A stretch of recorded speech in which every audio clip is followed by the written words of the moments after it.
جب شادی ہو گئی ہے، اور ظاہر بات ہے کہ حضرت خدیجہ کی دولت جو ہے اب آپ کے ایک طرح سے تصرف میں آئی ہے، اور انہوں نے تو حضور کے قدموں میں ڈال دیا اپنی دولت کو. لیکن یہ کہ اس کے بعد جو حدیث آتی ہے بخاری شریف میں حضرت عائشہ صدیقہ رضی اللہ تعالی عنہا سے کہ فلما بلغ 40 سنة حبب الیہ الخلاء فکان یخلو بغار حراء یتحنس فیہ، جب آپ کی عمر شریف 40 برس کے لگ بھگ ہوئی تو آپ کو خلوت گزینی محبوب ہو گئی. مجھے ہمیشہ اس موقع پر وہ شعر یاد آتا ہے اقبال کا کہ دنیا کی محفلوں سے اکتا گیا ہوں یا رب، کیا لطف انجمن کا جب دل ہی بجھ گیا ہو. یہ خاص سٹیٹ آف مائنڈ ہے، مزاج کا ایک کیفیت ہے کہ اب ملنے جلنے پر، لوگوں میں گھلنے ملنے پر اب طبیعت آمادہ نہیں ہے. یکسو ہو کر کچھ غور و فکر، کچھ سوالات ہیں، کچھ ذہن کے سامنے کیسے عقدے آ گئے ہیں کہ جن کو حل کرنا ہے. اب یہ عقدے سے بھی اقبال کا شعر یاد آیا کہ خرد کی گتھیاں سلجھا چکا میں، میرے مولا مجھے صاحب جنوں کر. تو یہ خرد کی گتھیاں اور عقل کے عقدے جب آتے ہیں، یہ کائنات کیا ہے، اس کی حقیقت کیا ہے، ہم ہیں کہاں،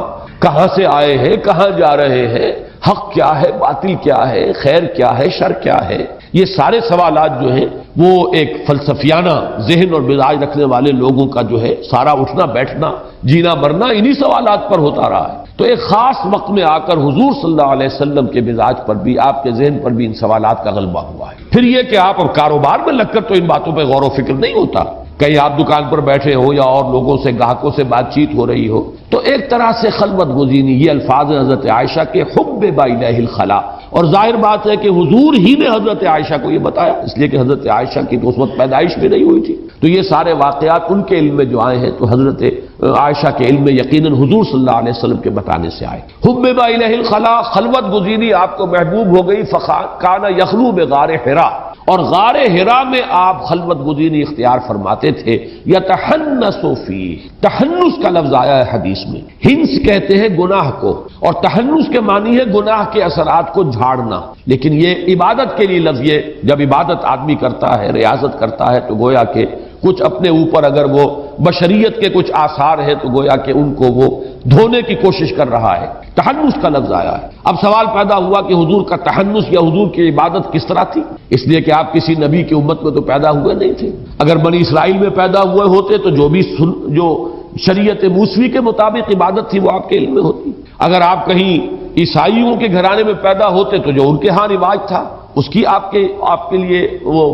معلوم ہوتا آپ کو. لیکن یہاں تو آپ پیدا ہوئے ہیں مکے کے اندر، امی ہیں، آپ نے کوئی نہ تورات پڑھی ہے نہ انجیل پڑھی ہے. تو سوال پیدا ہوا کہ وہ تحنس کیا تھا؟ تو شارحین حدیث نے تقریباً اجماع کیا ہے کہ کانا صفت تعبدہ فی غار حراء التفکر والاعتبار. غار حرا میں آپ سوچ بچار، غور و فکر، یہ وہی خرد کی گتھیاں سلجھانے کا ایک مرحلہ،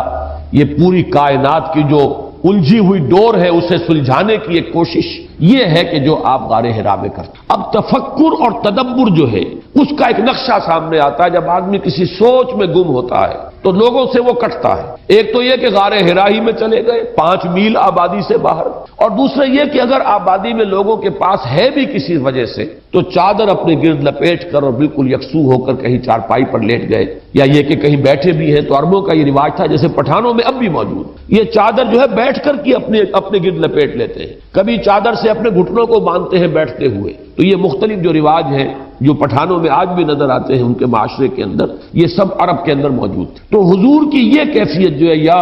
ایھا المدثر یا ایھا المزمل، یہ گویا کہ ان دونوں جگہ پر آ رہا، قم، کھڑے ہو جاؤ.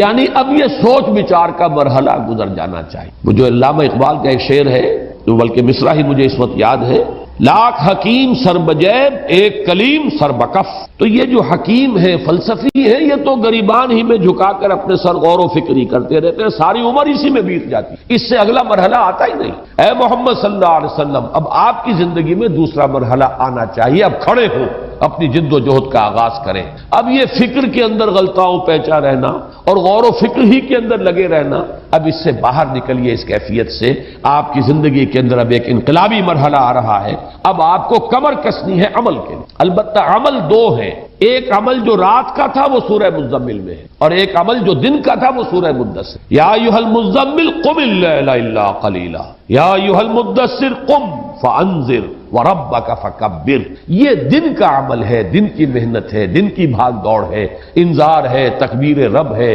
اللہ کا بول بالا کرنا ہے، اس کی جد و جہد ہے، ایک رات کو کھڑے ہونا ہے اپنے رب کے حضور میں۔ تو یہ دونوں در حقیقت عمل کی مشکل ترین صورتیں ہیں، لیکن یہ کہ بڑی خوبصورت تقسیم ہو گئی، اسی لیے میں نے کہا تھا حسین ترین جوڑا ہے، نہایت نمایاں ہے جوڑا ہونا اس کا، اور حسین ترین کہ یا ایھا المزمل قم، یا ایھا المدثر قم، لیکن ایک قم کیا ہے؟ قم اللیل الا قلیلا، یہ رات کی ایک ریاضت ہے، ایک جد و جہد ہے، ایک مشقت ہے، اور دوسرا قم کیا ہے؟ قم فانذر وربک فکبر، اب انذار کا عمل شروع کیجئے اور تکبیر رب کے لیے اپنے ہتھیلی پر اپنی جان رکھ کر میدان میں آ جائے۔ تو میرے نزدیک جو مناسب ترین ہے اس پس منظر کے ساتھ مزمل اور مدثر کا مفہوم کہ غور و فکر، سوچ بچار، فلسفیانہ تدبر و تفکر، اس میں جو کیفیت تھی محمد الرسول اللہ صلی اللہ علیہ وسلم کی، اب ان دونوں صورتوں میں جو حکم دیا جا رہا ہے اس لفظ کے حوالے سے وہ یہ ہے کہ اب یہ دور آپ کی زندگی کا ختم ہونا چاہیے، اب تو آپ کمر کس کے عمل کی دنیا کے اندر اور جد و جہد کی دنیا میں آئی۔ دوسری رائے یہ ہے کہ آغاز وحی جب ہوا ہے حضور پر، تو چونکہ بعض روایات میں اس کی صراحت آئی ہے، تفصیل آئی ہے کہ حضور پر بڑی دہشت طاری ہوئی، چنانچہ جب پہلی وحی آئی ہے غار حرا میں اور وہاں سے جب آپ تشریف لائے ہیں تو یہ الفاظ صراحت کے ساتھ موجود ہیں کہ آپ کا لرزہ طاری تھا، پسینے میں شرابور تھے، بخار شدید آپ کو چڑھا ہے، اور آپ نے اس کیفیت میں آ کے حضرت خدیجہ سے فرمایا زملونی زملونی، مجھے کمبل اڑا دو، مجھے کپڑا اڑا دو، وہ لیٹنے کے لیے۔ تو ایک اس واقعے سے مناسبت پیدا کر کے بعض حضرات نے کہا کہ یا ایھا المزمل اس لیے کہا گیا کہ یہ جو کیفیت وحی کی دہشت تھی، کیونکہ یہ پہلا مرحلہ تھا، پہلا معاملہ تھا۔ حضور صلی اللہ علیہ وسلم، یہ بات بھی نوٹ کرنے کی ہے اور سیرت النبی کے حوالے سے بہت اہم نکتہ ہے کہ حضور صلی اللہ علیہ وسلم کاہن قسم کے انسان نہیں تھے۔ یہ نہیں تھا کہ کہیں خانقاہ میں تربیت لے رہے ہوں، جب کوئی شخص خانقاہ میں تربیت لے رہا ہو تو وہ تو گویا کہ اپنے آپ کو پریپیئر کر رہا ہوتا ہے کہ اسے کوئی مکاشفے بھی ہونے شروع ہو جائیں، کچھ وہ غیب کے عالم سے اس کا کوئی تعلق قائم ہو جائے۔ وہ تو نہ صرف یہ کہ اس کا امیدوار ہوتا ہے بلکہ کوشاں ہوتا ہے اس کے لیے، لہذا اگر کوئی تجربہ اسے ہوتا ہے تو اس کے لیے وہ بالکل کوئی ان ایکسپیکٹڈ چیز نہیں۔ لیکن حضور کا معاملہ یہ نہیں تھا، کیونکہ آپ نے تو بھرپور زندگی جو ہے گزاری ہے، جیسے کہ کاروباری انسان کی، معاشرے کا ایک بہت ہی فعال فرد، کوئی خانقاہی مزاج آپ کا تھا ہی نہیں۔ یہ تھوڑا سا عرصہ ہے کہ جو گزرا ہے غور و فکر اور سوچ و بچار میں، لیکن یہ کہ اس کے علاوہ آپ کا پورا مزاج جو ہے وہ کوئی خانقاہی مزاج نہیں تھا، لہذا جب فرشتے سے پہلی ملاقات ہوئی ہے تو ایک دہشت کی کیفیت ہوئی ہے۔ یہ گویا کہ عالم بشریت کا پہلا معاملہ ہوا ہے عالم ملکیت سے، تو اس کے جو اثرات آپ کی طبیعت پر ہوئے ہیں تو بعض لوگوں نے یا ایھا المدثر یا ایھا المزمل کا تعلق اس سے جوڑا ہے۔ تیسری ایک رائے یہ ہے کہ حضور صلی اللہ علیہ وسلم پر جب یہ وحی کا آغاز ہوا تو آپ کو شدید تشویش ہوئی کہ اتنا بڑا بوجھ، یہ فکر مندی جو ہے اس پہلو سے بھی کہ اتنی بڑی ذمہ داری، اتنا بڑا بوجھ، اور اس اعتبار سے وہ الفاظ روایات میں آتے ہیں کہ حضور نے حضرت خدیجہ رضی اللہ تعالی عنہا سے یہ بھی فرمایا کہ خشیت علی نفسی، مجھے تو اپنی جان کا اندیشہ، جس پر کہ حضرت خدیجہ نے، اب یہ میرے تو خیر دلچسپی کا موضوع ہے حضرت خدیجہ رضی اللہ تعالی عنہا کا کیا مقام ہے صحابیات میں اور بلکہ کل صحابہ کے زمرے میں۔ میری جو رائے ہے وہ میں ایک جملے میں آپ کو بتا دوں کہ مردوں میں جو مقام حضرت صدیق اکبر کا ہے، بعین ہی خواتین میں وہ مقام حضرت خدیجہ کا ہے، بلکہ خدیجۃ الکبریٰ، یہ لفظ کبریٰ جو ہے جو ان کے نام کا جز بن گیا ہے، میرے نزدیک وہ اس وجہ سے نہیں ہے کہ وہ ازواج مطہرات میں سب سے زیادہ کبیر السن تھیں، عمر میں بڑی تھی، بلکہ اس وجہ سے کہ وہ الصدیقۃ الکبریٰ، الصدیق الاکبر ہے ابو بکر، سب سے بڑے صدیق، اور سب سے بڑی صدیقہ جو ہے وہ حضرت خدیجہ ہے رضی اللہ تعالی عنہما۔ بہرحال یہ ایک علیحدہ بحث ہے کہ میرے پاس میں اپنی اس رائے کے دلائل کیا ہیں، لیکن میں یہاں پہ ذکر کر رہا تھا کہ اسی کا ایک مظہر یہ ہے ان کے مقام کا کہ انہوں نے تشفی دی ہے حضور کو کہ آپ گھبرائیں نہیں، اللہ آپ کو ضائع نہیں کرے گا، آپ تو غریبوں پر رحم کرتے ہیں، آپ بھوکوں کو کھانا کھلاتے ہیں، آپ مسافروں کی مہمان نوازی کرتے ہیں، آپ یتیموں اور بیواؤں کی سرپرستی فرماتے ہیں، لہذا آپ اندیشہ نہ کیجئے، اللہ آپ کو ضائع نہیں کرے۔ اس لیے کہ حضور کے الفاظ ہیں کہ خشیت علی نفسی، مجھے اپنی جان کا اندیشہ۔ یہی بات پھر ورقہ ابن نوفل نے کہی تھی کہ کاش کہ میں اس وقت جب حضرت خدیجہ لے کر گئی ہیں اپنے چچا زاد بھائی کے پاس، حضرت ورقہ ابن نوفل ان کے پاس لے کر گئی ہیں، اس لیے کہ وہ موحد تھے، اور پھر عیسائی ہو گئے تھے اور شام میں جا کر انہوں نے تورات کی تعلیم حاصل کی. کانا یکتب التوراۃ بالعبرانیہ، یعنی مکے کا رہنے والا امی قوم کا ایک فرد، اتنا بڑا عالم کہ انہوں نے عبرانی زبان سیکھی تھی اور تورات عبرانی میں لکھتے تھے. کانا یکتب التوراۃ بالعبرانیہ، ان کے پاس لے کر گئی ہیں کہ یہ ذرا سنیے تو صحیح ہے، ان کو کیا تجربہ ہوا ہے، کیا انہوں نے دیکھا ہے. تو جب حضور نے بیان کیا تو وہ حضرت ورقہ ابن نوفل فرماتے ہیں یہ وہی ناموس ہے جو موسیٰ اور عیسیٰ پر نازل ہوا تھا، اور کاش کہ میں اس وقت تک زندہ رہوں جبکہ آپ کی قوم آپ کو یہاں سے نکال دے گی. تو حیران ہوئے حضور صلی اللہ علیہ وسلم، اوا مخرجیہم، کیا وہ مجھے یہاں سے نکال دیں گے؟ اس لیے کہ اس وقت تک تو شکل یہ تھی کہ انتہائی محبوب انسان تھے حضور قریش کے اور تمام اہل مکہ کے. جا صدیق، جا صادق، جا امین، وہ آ گئے امین، جو امانت دار انسان، وہ آ گئے وہ سچا انسان، صداقت شعار، اور جس کے ہاں کوئی دھوکہ نہیں، خیانت نہیں. تو حضرت حضور صلی اللہ علیہ وسلم سے انتہائی محبت، انتہائی ہر جگہ پر ویلکم کیے جانے والی شخصیت. لیکن یہ کہ جب حضرت ورقہ نے یہ کہا ہے کہ یہ آپ کو نکال دیں گے، کاش کہ میں اس وقت تک زندہ رہوں کہ آپ کی مدد کروں، تو حضور نے بہت ہی حیرت کے ساتھ پوچھا وہ مخرجیہم، کیا یہ مجھے نکال دیں گے؟ تو حضرت ورقہ نے فرمایا کہ ہاں، جس کے پاس بھی یہ پیغام آیا ہے اس کی قوم اس کی ضرور دشمن ہوئی. اب آپ دیکھیے کہ ورقہ کا علم جو ہے وہ کتنا تھا. اچھا، حضرت ورقہ کو صحابی شمار نہیں کیا جاتا، یہ نوٹ کر لیجیے. کیوں نہیں کیا جاتا؟ ابھی سورہ مدثر نازل نہیں ہوئی. حضور کو جو تبلیغ کا حکم ہے وہ سورہ مدثر میں آیا ہے، لہذا تبلیغ کرنے والے سے گویا کہ رسالت عبارت ہوتی ہے. حضور کی رسالت کا دور ابھی شروع نہیں ہوا تھا، ابھی آپ کی نبوت ظاہر ہوئی تھی. لہذا رسول جب آپ بنے ہیں وہ در حقیقت سورہ مدثر کی ابتدائی آیات کے نزول کے بعد، اس کے بعد جس نے تصدیق کی ہے وہ مومن شمار کیا گیا، صحابی شمار کیا گیا. حالانکہ تصدیق تو کر رہے، نبوت کی تصدیق تو حضرت ورقہ نے بھی کی ہے، لیکن یہ ہے کہ چونکہ سورہ مدثر کے نزول سے پہلے کچھ ہی دنوں کے بعد ان کا انتقال ہو گیا ہے، لہذا حضرت ورقہ ابن نوفل کا شمار صحابہ کرام کے اندر آپ نہیں دیکھتے. حالانکہ بہت بڑے عالم کی حیثیت سے انہوں نے تصدیق کی اور بات جو ہے پہچانی کہ یہ وہی فرشتہ ہے، وہی ناموس جو موسیٰ اور عیسیٰ پر نازل ہوا تھا وہی آپ پر نازل ہوا. بہرحال ایک خیال یہ ہے کہ یہ جو ایک آپ پہ بارے گراں کا ایک احساس تھا، ذمہ داری کا احساس تھا، بہت بڑا بوجھ آ گیا ہے، تو جیسے ایک تشویش ہو جاتی ہے کسی کو، اس حالت میں آپ کپڑا لپیٹ کر لیٹے ہوئے تھے جبکہ یہ خطاب نہایت محبت بھرا خطاب آپ سے کیا گیا، یا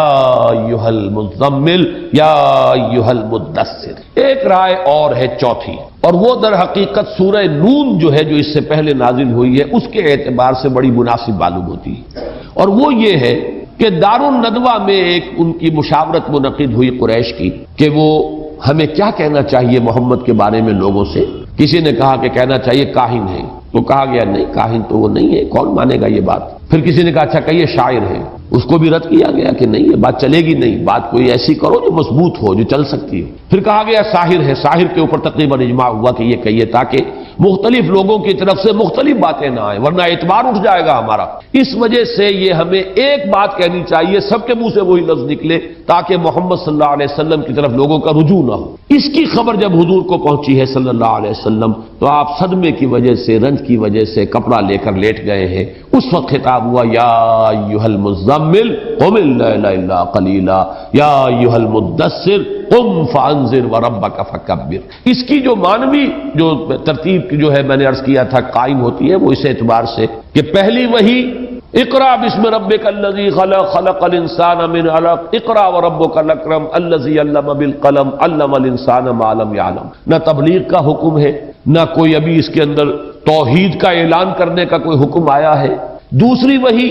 وہ بالکل سمجھ میں آتی ہے بات کہ جب یہ اس کا چرچا ہوا کہ محمد یہ کہتے ہیں کہ مجھے غار حرا میں تھا، میرے پاس فرشتہ آیا ہے اور یہ وہی مجھ پر نازل ہوئی ہے، تو پہلا رد عمل سمجھ میں آتا ہے کہ لوگوں نے کہا معلوم ہوتا ہے کہ دماغی توازن ٹھیک نہیں رہا. شاید جسے ہماری الفاظ میں کولوکیل زبان میں کہتے ہیں معلوم ہوتا ہے کوئی خشکی چڑھ گئی دماغ کو. یہ بڑے لمبے لمبے مراقبے وہاں کرتے تھے، جا کر بیٹھتے تھے. معلوم ہوتا ہے کہ یا کسی نے کہا کہ شاید کوئی جن آ گیا، وہاں جن کا سایہ ہو گیا، آسیب ہو گیا، آسیب زدہ ہو گئے، مجنون ہو گئے، اور اس پر وہ وحی اتری نون والقلم وما یسطرون ما انت بنعمت ربک بمجنون وان لک لاجرا غیر ممنون وانک لعلی خلق عظیم فَسَتُبْصِرُ وَيُبْصِرُونَ بِأَيِّكُمُ الْمَفْتُونُ۔ تو یہ ایک بہت ہی منطقی ترتیب ہے، اور اسی کے اندر وہ صدمے کی کیفیت، اس لیے کہ یہ بات قرآن مجید میں دوسرے مقام پر ہے، وَلَقَدْ نَعْلَمُ أَنَّكَ يَضِيقُ صَدْرُكَ بِمَا يَقُولُونَ، کہ اے نبی ہمیں معلوم ہے کہ جو کچھ یہ لوگ کہہ رہے ہیں، کوئی مجنون کہہ رہا ہے، کوئی کہہ رہا ہے کہ شاید جن کا سایہ ہو گیا، آسیب آ گیا، کوئی کہتا ہے کہ شاید دماغی توازن بگڑ گیا،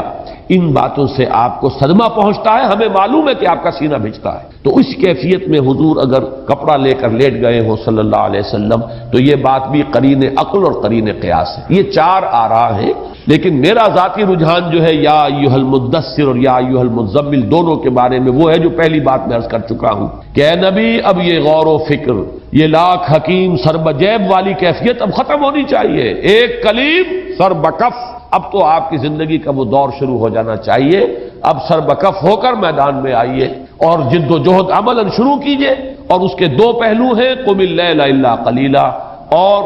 قم فانذر وربک فکبر، واللہ اعلم۔ یا ایھا المزمل، اس میں ایک بات اور نوٹ کر لیجئے کہ حضور صلی اللہ علیہ وسلم نے ایک موقع پر اسی طرح پیار بھرا خطاب حضرت علی سے فرمایا تھا۔ حضرت علی حضرت فاطمہ سے کچھ ناراض ہو کر، جیسے گھروں کے اندر ہو جاتا ہے، میاں بیوی میں شکرگنجی ہوئی، کوئی ناراض ہو کر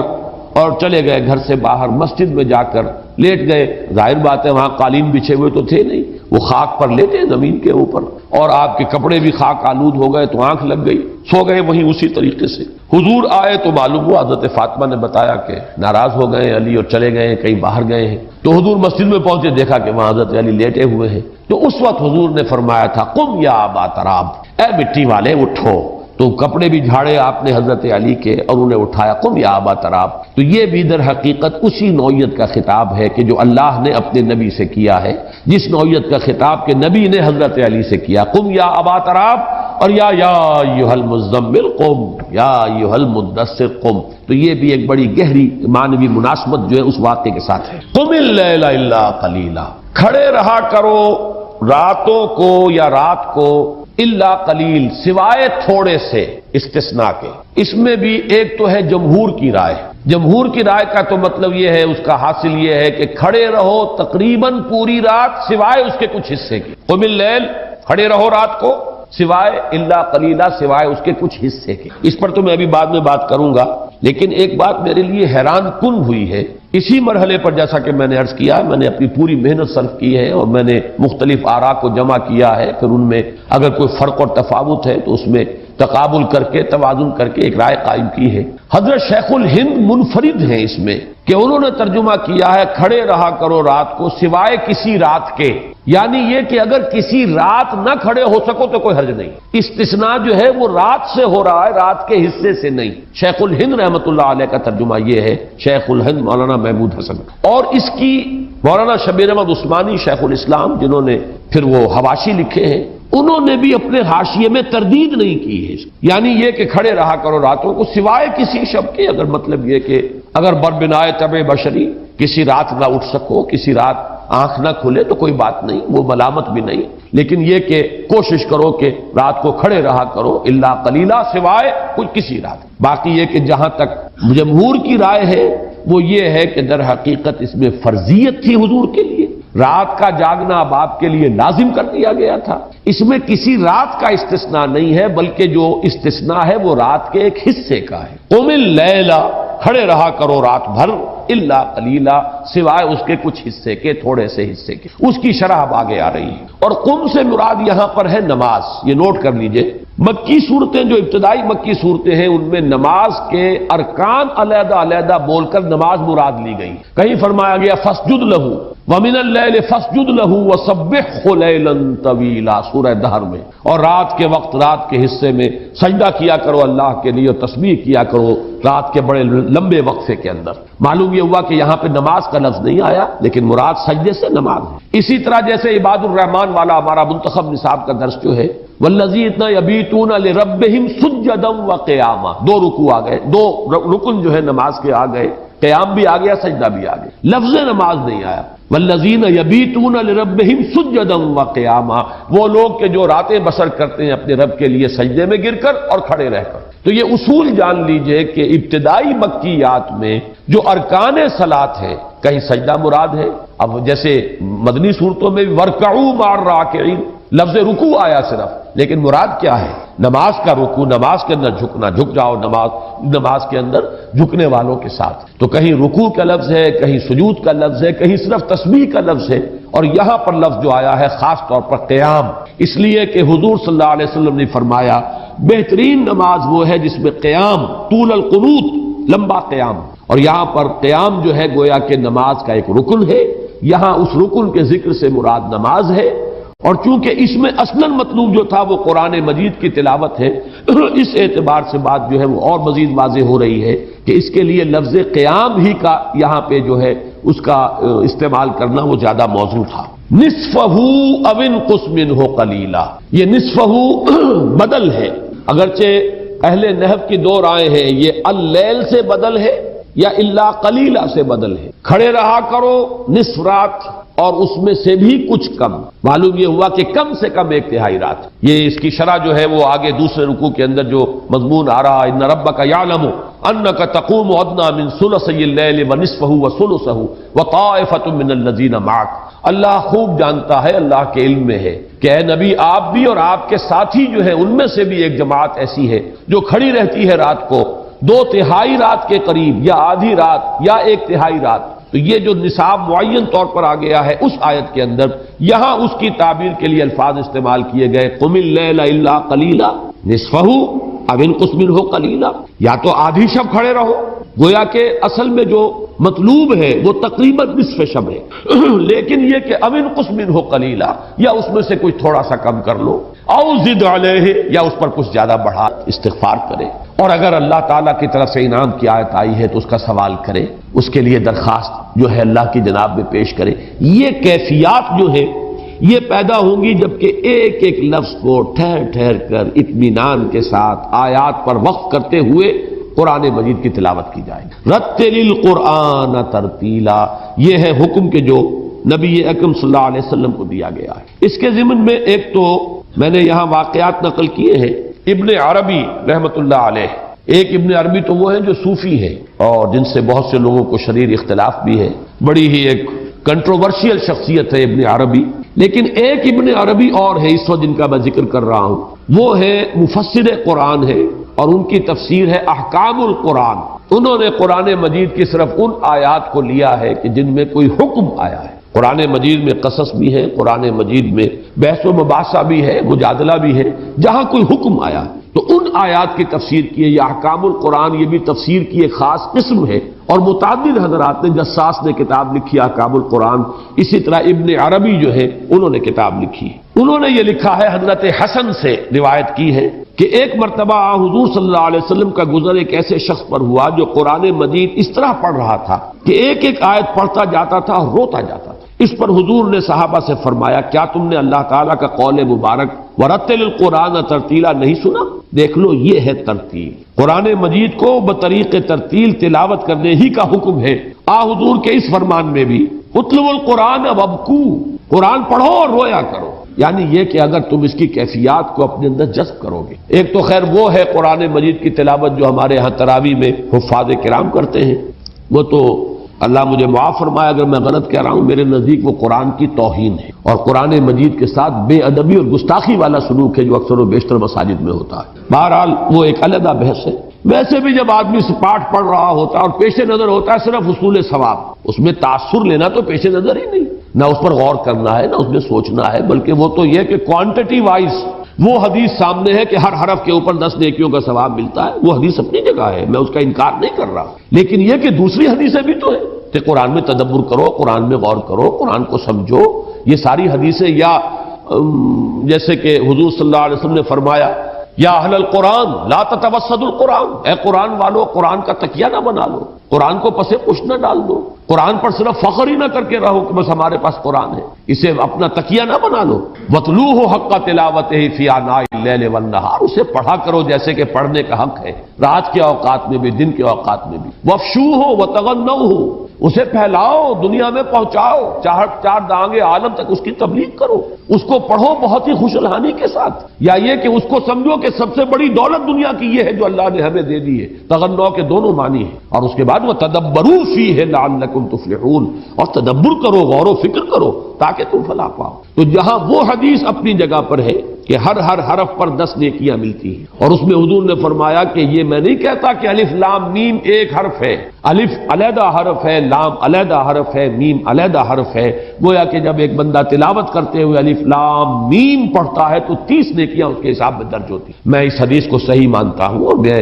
سمجھتا ہوں کہ 100% درست بات ہے جو حضور نے فرمائی، لیکن اس کے ساتھ ان حدیثوں کو بھی جمع کریں، اس حدیث کو بھی سامنے رکھے کہ ما آمن بالقرآن من استحل محارمہ، جس شخص نے قرآن کی حرام کردہ کسی شے کو اپنے لیے حلال کر لیا، اس کا قرآن پر کوئی ایمان نہیں ہے، ثواب کہاں سے آئے گا؟ ایمان کی نفی ہو رہی ہے۔ تو ان تمام احادیث کو جمع کیجئے تو قرآن پر تدبر، اس کی تلاوت، اس کی ترتیل اس انداز میں کہ اس کی کیفیات کو جذب کیا جائے۔ وہ جس کو اقبال نے کہا ہے تیرے ضمیر پہ جب تک نہ ہو نزول کتاب، یہ راہ کشا ہے نہ راضی نہ صاحب کشاف، جب تک کہ تمہارے قلب پر اس کا نزول نہیں ہوتا، صرف حصول ثواب یا ایصال ثواب جو ہے اس کا تم نے اس کو اعلیٰ بنا لیا، یہ تو تمہارے اندر جذب ہونا چاہیے، تمہارے دل پر اترے، تمہارے ذہن میں اترے، تمہارے قلب پر نازل ہو، تب در حقیقت اس سے شخصیت کے اندر انقلاب آئے گا، انسان کی پوری سیرت اور اخلاق جو ہے تبدیل ہو کر رہ جائے گی، انسان کی پوری شخصیت بدل جائے گی۔ تو حضور نے فرمایا یہ ہے ترتیل، اور بعض روایات میں آتا ہے خود حضور جب رات کے وقت نماز پڑھتے تھے اور یہ جس کا حکم دیا جا رہا ہے قم اللیل الا قلیلا،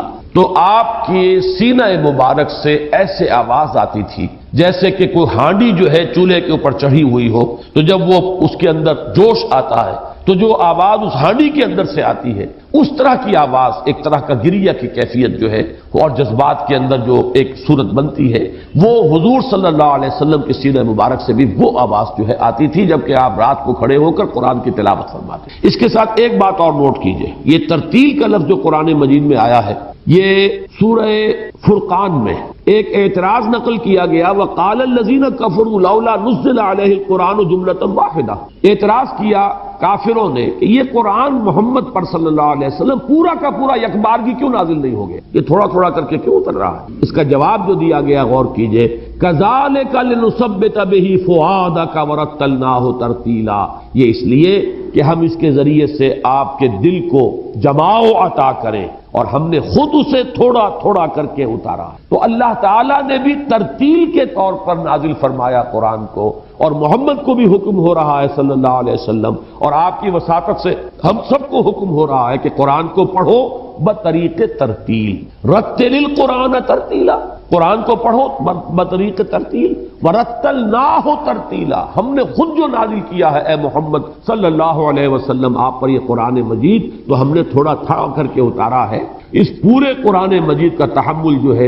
ایک یکبارگی، یہ شاید حضور صلی اللہ علیہ وسلم کے لیے بھی مشکل ہوتا، لہذا کذالک لنثبت بہ فؤادک، تھوڑا تھوڑا قرآن نازل ہو، تحمل پیدا ہوتا چلا جائے، آپ کا دل جمتا چلا جائے، تاکہ ہم اس کے ذریعے سے آپ کے دل کو جماؤ عطا کریں۔ معلوم ہوا کہ در حقیقت تثبیت قلبی کا سب سے بڑا ذریعہ ترتیل قرآن، ورتل القرآن ترتیل۔ اس میں ایک اعتراض آتا ہے عقلی طور پر وارد ہوتا ہے، اور وہ یہ ہے کہ اس قدر اہمیت کے ساتھ حکم دیا جا رہا ہے کہ رات آدھی رات، 2/3 رات یا 1/3 رات کھڑے رہو قرآن کی ترتیل کرو، جبکہ اگر یہ بات مان لی جائے کہ یہ تیسری وحی ہے تو قرآن مجید تو ابھی گویا کہ حضور صلی اللہ علیہ وسلم کے پاس ہے ہی نہیں، بہت تھوڑا سا قرآن ہے۔ اور اس سے میں یہ نتیجہ اخذ کرتا ہوں کہ در حقیقت یہاں ریپیٹ کرنا، دہرانا، تکرار کرنا یہی مطلوب ہے۔ قرآن مجید کے علاوہ آپ دیکھیں گے کہ دین کا پورا فلسفہ جو عبادات کا ہے اس میں یہ تکرار اور اعادہ اور ریپیٹیشن۔ ایک نماز آپ پڑھتے ہیں اور اس کے اندر 4 مرتبہ 6 مرتبہ 10 مرتبہ سورہ فاتحہ پڑھ رہے ہیں، الفاظ تو وہی، لیکن یہ کہ ان کی ریپیٹیشن ہے۔ پڑھو، مجھے وہ شعر یاد آ رہا ہے، ماں ہر خاندہ فراموش کر دیں اللہ حدیث دوست کے تکرار می کنیم، ہم نے تو جو کچھ پڑھایا تھا وہ سب جو ہے ہم نے بھلا دیا، اپنے ذہن سے نکال دیا، سوائے اپنے دوست کی بات کے کہ اب ہم اسی کی تکرار کرتے چلے جا رہے ہیں، ہمیں اس کے سوا کسی اور چیز سے کوئی سروکار رہا ہی، جو لکھا پڑھا تھا نیاز نے اسے صاف دل سے بھلا دیا۔ ایک شخص ہوتا ہے فلسفے کے، غور و فکر کے مختلف ادوار میں سے گزرتا ہے، اور میں یہ سمجھتا ہوں کہ خود علامہ اقبال خود مثال ہے اس کی۔ وہ سارے فلسفے مشرق و مغرب کے کھنگال کر آتا یہی ہے کہ آخری جو دور ہے ان کی زندگی کا صرف قرآن ہوتا تھا پاس، کوئی اور کتاب ان کے مطالعے صرف قرآن۔ اور جب اس کو اپنے فلسفے کی سورس بتانے کے لیے بلایا ہے سید نذیر نیازی کو، تو ان سے کہا قرآن کھولو، قرآن لاؤ اور ذرا سورہ حشر کی وہ آیت پڑھو، یہ ہے میرے فلسفے کا سورس۔ تو معلوم یہ ہوا کہ چاہے تھوڑا ہو لیکن تکرار جس طریقے سے آپ کو معلوم ہے، بلکہ یہ تو محاورہ ہے کہ کسی جگہ پر پتھر کے اندر ایک ایک ٹپکا، ایک ایک بوند پانی کی ٹپک رہی ہو، وہاں پتھر میں سوراخ ہو جاتا، اس لیے کہ در حقیقت وہ بار بار آ رہا ہے، تکرار اس کی ہو رہی ہے۔ یہ پانی جیسی حقیر شے، اور وہ بھی بوند بوند ٹپک رہا ہے، لیکن یہ کہ وہاں پتھر کے اندر سوراخ ہو جائے گا، گڑھا پڑ جائے گا۔ تو در حقیقت تھوڑا یا زیادہ سے اس کی بحث نہیں، اس کی بحث یہ کہ جس کو میں ایک لفظ استعمال کیا کرتا ہوں اکثر میرے دروس میں، آپ نے سنا ہوگا، اس کو ہیمر کرو۔ یہ ہیمرنگ ہے قرآن کو، جیسے کہ کسی چیز کو تھوڑا تھوڑا کر کے آپ ٹھوکتے ہیں، تو قرآن مجید کو در حقیقت اپنے وجود میں، اپنی شخصیت میں ہیمر کرنا، اس کو اتارنا اپنے اندر، اپنے ذہن میں اور اپنے قلب میں، یہ ہے اصل شے جو اس راستے کے لیے، خاص طور پر وہ راستہ جو محمد الرسول اللہ صلی اللہ علیہ وسلم کے سامنے آنے والا تھا، کہ اب آپ کو کھڑے ہونا ہے، تبلیغ کرنی ہے، اب آپ کو میدان میں آنا ہے، اب آپ کا استہزاء بھی ہوگا، تمسخر بھی ہوگا، آپ پر پتھراؤ بھی ہوگا، آپ کو گالیاں بھی دی جائیں گی، آپ پر تیروں کی بوچھار بھی آئے گی، آپ کے دندان مبارک شہید بھی ہوں گے، ان سارے مراحل میں سے گزرنا ہے۔ اس کے لیے جو قوت درکار ہے، وہ قوت صرف قرآن سے ملے گی، اور وہ قوت ملے گی اسی طریقے سے اس قرآن کو اپنے اندر اتارتے چلے، تکرار کرتے چلے جاؤ کہ ماں ہر چہ خواندہیم فراموش کردہیم اللہ حدیث دوست کے تکرار می کنیم۔ تو تھوڑے اور بڑے کی، زیادہ کی، اس کے اندر کوئی بحث نہیں ہے۔ ایک ہی اگر اترا ہوا کلمہ طیبہ ہی اترا ہوا ہوتا اس وقت، لا الہ الا اللہ، اگر اسی کی تکرار ہوتی، اس کی اپنی کیفیت ہے، اس کے اپنے اثرات ہیں، اس کے نتائج نکلتے ہیں۔ تو جتنی بھی آیات نازل ہوئی پڑھتے رہیے، تکرار کرتے رہیے، پھر یہ کہ مسلسل قرآن ابھی نازل ہونا ہے، آتا جائے گا، لیکن آپ کی یہ ساری مشقت جو ہے، رتل القرآن ترتیلا، قرآن کو پڑھتے رہیے، اور یہ پڑھنا جو ہے آپ کا بطریق ترتیل ہو۔ انا سنلقی علیک قولا ثقیلا، ہم آپ پر عن قریب ایک بڑی بھاری بات ڈالنے والے۔ سنلقی، القا یلقی، القان باب افعال سے کسی چیز کو ڈالنا، اتارنا، القاء اسے کہتے ہیں کہ دل میں ایک بات آئی ہے، میرے دل میں القاء کیا گیا ہے، جسے الہام کہتے ہیں، الہام ہے، القاء ہے۔ سنلقی، سین جو ہے اسے پھر اب مستقبل کے ساتھ متعلق کر دے گا کہ ان قریب ہم آپ پر اتارنے والے ہیں، ڈالنے والے ہیں، قولا ثقیلا، بہت بھاری بات، بہت بھاری قول۔ یہ قولا ثقیلا سے مراد کیا ہے؟ پہلی بات تو یہ سمجھ میں آئی کہ ایک حکمت اور جو غرض و غایت ہے یہ قیام اللیل اور قرآن کی اس میں ترتیل، 2/3 نصف، 1/3 رات کھڑے رہنے کا حکم، اور اس میں ترتیل قرآن کا حکم۔ اس کی اصل علت کیا ہے؟ ظاہر ہو گئی کہ ایک بڑی بھاری بات آپ پر آنے والی، اس کے لیے یہ تیاری ہے جو آپ کو کرنی پڑے۔ اس میں خاص طور پر نوٹ کرنے والی بات یہ ہے کہ یہ ہمارا ایمان ہے، اور ایمان صرف ایک اندھا بہرا ایمان نہیں ہے، ڈاگمیٹک اور صرف اندھی عقیدت پر مبنی نہیں ہے، بلکہ کھلی بات ہے سیرت النبی کی، دنیا جانتی ہے کہ حضور صلی اللہ علیہ وسلم جہاں تک انسانیت کا تعلق ہے، انسانیت کے معراج پر تو وحی کے آغاز سے پہلے پہنچ چکے ہیں، سیرت میں، کردار میں، صداقت میں، دیانت میں، امانت میں، وفا میں، ایفاء عہد میں، کون سے پہلو سے کوئی کمی محمد الرسول اللہ صلی اللہ علیہ وسلم میں تھی؟ یوں سمجھیے کہ انسان کامل کا درجہ آپ کو حاصل ہو چکا ہے، انسانیت کے معراج پر تو آپ پہنچے ہوئے ہیں، اور اس کی گواہی جو ہے دوسری وحی میں آ گئی، وَإِنَّكَ لَعَلَىٰ خُلُقٍ عَظِيمٍ۔ اس کو تو قرآن مجید بطور دلیل لا رہا ہے کہ بڑے پاگل ہیں وہ جو یہ کہہ رہے ہیں کہ آپ پاگل ہو گئے، معاذ اللہ ثم معاذ اللہ، اصل میں تو پاگل وہ ہو گئے، آپ تو اخلاق حسنہ کی بڑی بلندیوں پر فائز ہے۔ دنیا نے کوئی پاگل دیکھا ہے آج تک جس کے اندر یہ طہارت ہو، یہ نفاست ہو، یہ صداقت ہو، جس کا کلام اتنا حکمت پر مبنی ہو،